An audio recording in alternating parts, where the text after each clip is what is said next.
Welcome back to the highlights from the past 2025 conference mini symposium. Joining me here, I have Prashant Kanduri, and you've organized the mini symposium on pathways for sustaining long-term open source project in societal interests, not just any projects. Tell me more about this. Why did you organize this mini symposium? Yeah, I mean, okay, firstly, there was the theme of the conference is sustainable development. So the underpinning thread to all our curation was societal and planetary impact, of course. But as engineers working on open source projects, it felt like these open source projects are not supported very strongly. As soon as a developer leaves, the project starts withering and it undergoes some churning till a new developer comes in, and it never achieves the kind of quality which many commercial projects do. But then society relies so heavily on these open source projects, especially academic research. And there is certainly a gap here.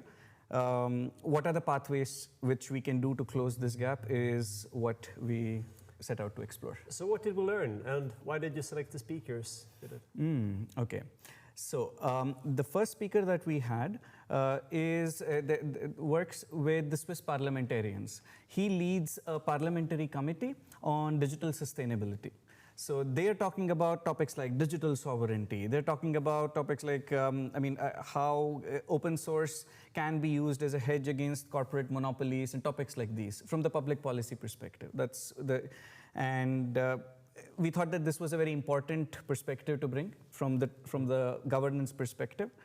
And the next speaker that we had, he works for a French governmental institute, the Atomic Energy Commission over there. And as a state institute, it funds and supports many important projects like COCOS and many important HPC projects.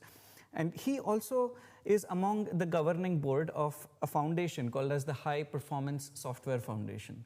So so this foundation tries to accumulate efforts from various open source projects, give them more visibility, build transnational partnerships that wouldn't be otherwise possible.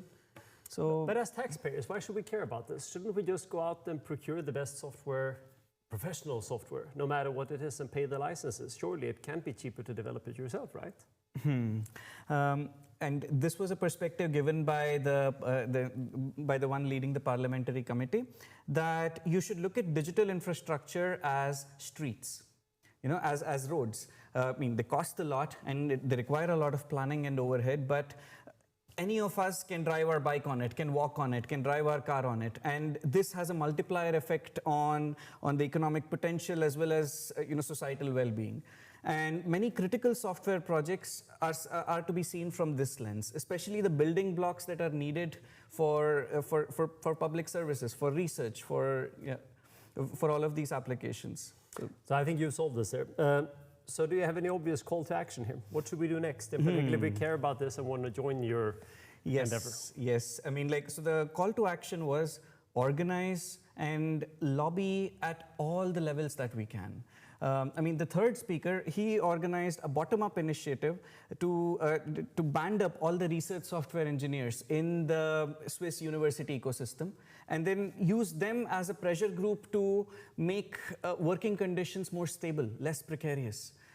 So that long-term open source projects can be supported.